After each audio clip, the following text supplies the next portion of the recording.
आप नहाने जाते हैं, अचानक पेशाब का दबाव बढ़ जाता है। कभी ऐसा लगता है कि अभी तक कुछ नहीं था, लेकिन जैसे ही पानी शरीर को छूता है पेशाब की इच्छा जाग जाती है। क्या यह बस एक संयोग है या इसके पीछे कोई खास वजह छुपी है?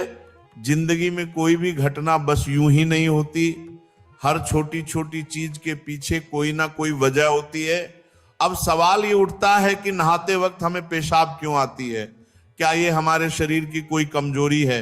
क्या ये किसी बीमारी का संकेत है या फिर ये दिमाग और शरीर के बीच गहरे रिश्ते की तरफ इशारा करता है?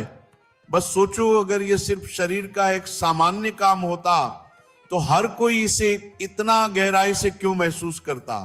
नहाना सिर्फ साफ सफाई का मामला नहीं है। नहाना एक ऐसा प्रक्रिया है जिसमें शरीर, दिमाग और आपकी पूरी चेतना जुड़ी होती है। पानी, जिसे सबसे पवित्र तत्व माना जाता है, सिर्फ आपके शरीर को नहीं धोता बल्कि आपके अंदर जमा थकान, तनाव और दबाव को भी धो देता है। और जैसे जैसे शरीर हल्का हो जाता है उसका दबाव पेशाब के रूप में बाहर निकलता है। लेकिन ये तो बस सतह की बात है। असली कहानी इससे कहीं गहरी है, क्योंकि शरीर का हर अनुभव मन का भी अनुभव होता है और मन का हर अनुभव शरीर में उतरता है। तो जब आप नहाते हैं, ये सिर्फ एक जैविक प्रक्रिया नहीं है, ये आपके मन और शरीर के बीच एक बातचीत है। अब सोचो, जब पानी तुम्हारे शरीर को छूता है तो क्या होता है? तुम्हारी त्वचा के हर रोम क्षेत्र में हलचल मच जाती है, तंत्र का तंत्र सक्रिय हो जाता है। ठंडक या गर्म पानी का एहसास दिमाग को यह बताता है कि शरीर को कुछ छोड़ने की जरूरत है और उसका पहला तरीका पेशाब करना होता है। लेकिन ये पूरी सच्चाई नहीं है, क्योंकि अगर ये सिर्फ ठंडे पानी का असर होता तो फिर जब हम गर्म पानी से नहाते हैं तो ये क्यों होता? अगर ये सिर्फ मूत्राशय की वजह से होता तो नहाने से पहले ये क्यों नहीं होता? और पानी गिरते ही अचानक क्यों होता है? यही वो राज्य है जो लोगों को हैरान कर देता है। जैसे ही आप नहाना शुरू करते हैं, शरीर आराम की स्थिति में चला जाता है। और जैसे ही शरीर आराम करता है, सबसे पहले वो दबाव को रिलीज कर देता है। ये दबाव कभी पेशाब के रूप में दिखता है, कभी गहरी सांसों में और कभी थकान के एहसास में। इंसान तब तक दबाव में रहता है जब तक वो खुद को छोड़ना नहीं सीखता। नहाना, पानी में डूबना, ये सब काम इसलिए अच्छे लगते हैं क्योंकि ये आपके अंदर के बोझ को हटा देते हैं।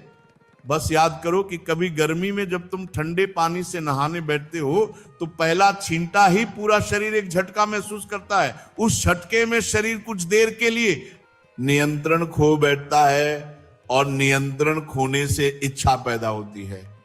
अब आप सोचेंगे कि क्या ये हर किसी के साथ होता है? हाँ, लगभग हर किसी ने कभी ना कभी इसे महसूस किया होता है। लेकिन फर्क यह है कि कुछ लोग इसे सामान्य समझकर भूल जाते हैं और कुछ इसके पीछे छुपे राज की तलाश शुरू कर देते हैं।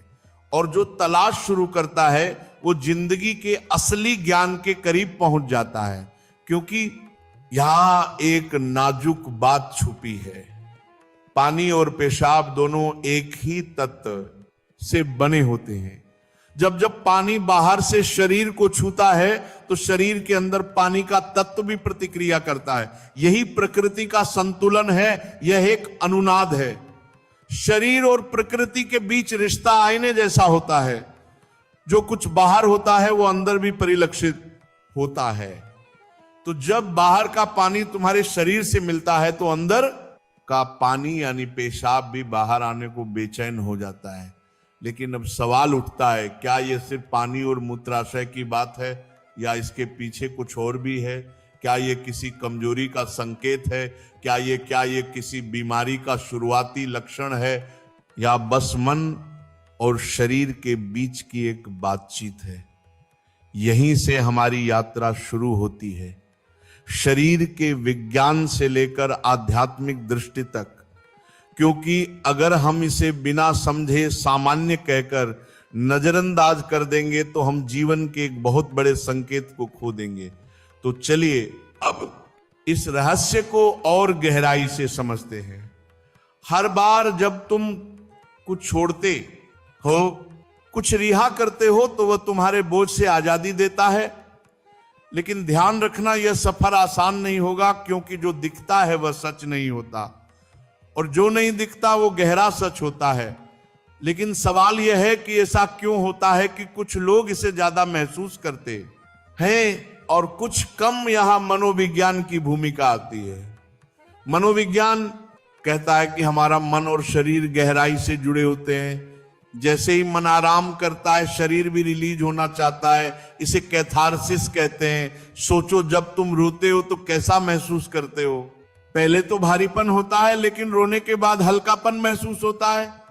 बिल्कुल ऐसा ही होता है। पेशाब आने में भी ऐसा होता है। ये एक तरह की साफ सफाई है और नहाना भी ऐसी एक प्रक्रिया है जो आराम और तरोताजगी दोनों को जगाती है। इंसान लगातार दबावों के नीचे रहता है। तनाव, इच्छाएं, डर, गुस्सा, चाहत, ये सब अंदर जमा रहते हैं। जब आप नहाते हैं तो पानी सिर्फ शरीर को नहीं धोता, ये आपके दबावों को भी पिघलाता है। और जैसे ही दबाव कम होता है, शरीर से छोटे छोटे रिहाई के संकेत पहले निकलते हैं। मतलब पेशाब आने की इच्छा सिर्फ जैविक नहीं है, बल्कि मनोवैज्ञानिक भी है। ये इस बात की निशानी है कि जैसे ही आप आराम में, शरीर राहत चाहता है। पानी सिर्फ शरीर को साफ नहीं करता, ये आपके अवचेतन तक पहुंचता है, क्योंकि पानी का अस्तित्व बहुत गहरा है। आप मां के गर्भ में पानी से घिरे हुए पैदा हुए थे।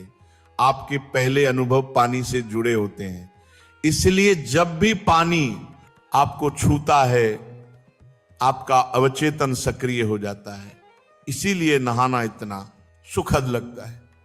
इसीलिए पानी में डूबना, किसी झील या समुद्र के किनारे बैठना इतना आरामदायक होता है। और इसीलिए जब भी शरीर पानी से टच करता है तो वह तुरंत राहत चाहता है, क्योंकि ये उसकी सबसे पहली अनुभूति होती है। हर बार जब पानी तुम्हें छूता है तो गर्भाशय का अनुभव वापस आ जाता है। गर्भाशय का अनुभव वापस आ जाता है में तुम पूरी तरह आराम में थे। कोई तनाव नहीं, कोई दबाव नहीं। पानी का माहौल और राहत पाने का एहसास ही वजह है कि नहाते वक्त पेशाब आना स्वाभाविक होता है। लेकिन अब एक सवाल बचता है, क्या नहाते वक्त पेशाब आने की इच्छा सिर्फ एक सामान्य रिफ्लेक्स है, या ये किसी बीमारी का संकेत भी हो सकता है? विज्ञान मानता है कि अगर ये समस्या, अगर ये बहुत बार होता है, बहुत ज्यादा तलब होती है, या आप इसे कंट्रोल नहीं कर पाते, तो ये ओवर एक्टिव ब्लैडर या किसी और मेडिकल कंडीशन का संकेत हो सकता है। लेकिन अगर ये कभी कभार होता है तो ये बिल्कुल नेचुरल है, बिल्कुल सामान्य है। अब सोचो, क्या आपने कभी ध्यान दिया कि ये तलब तभी बढ़ती है जब पानी डाला जाता है? मतलब यहां ट्रिगर पानी है, और पानी सिर्फ शरीर को नहीं छूता बल्कि दिमाग और सबकॉन्शियस को भी। तो असली सवाल यह है कि क्या आप इसे बस एक प्रॉब्लम मानकर नजरअंदाज कर देंगे, या इसे एक संकेत के रूप में लेंगे कि दोनों शरीर और मन को आराम चाहिए, हल्कापन चाहिए, आजादी चाहिए। हर तरह की रिहाई सिर्फ जैविक नहीं होती, यह आध्यात्मिक भी होती है। आपको छोटे छोटे रिहाई के मौके दिए गए हैं ताकि आप एक बड़े रिहाई की तरफ बढ़ सके। पेशाब, आंसू, हंसी, ये छोटे रिहाई के तरीके हैं, लेकिन ध्यान सबसे बड़ी रिहाई है। मतलब अगर आप समझ पाओ कि इच्छा क्यों आती है, तो ये सिर्फ एक शारीरिक अनुभव नहीं रहेगी, बल्कि ध्यान की तरफ एक कदम बनेगी। चलो, ऐसे ही प्रेमानंद महाराज जी का वीडियो देखने के लिए आप इस चैनल को सब्सक्राइब अवश्य करिए।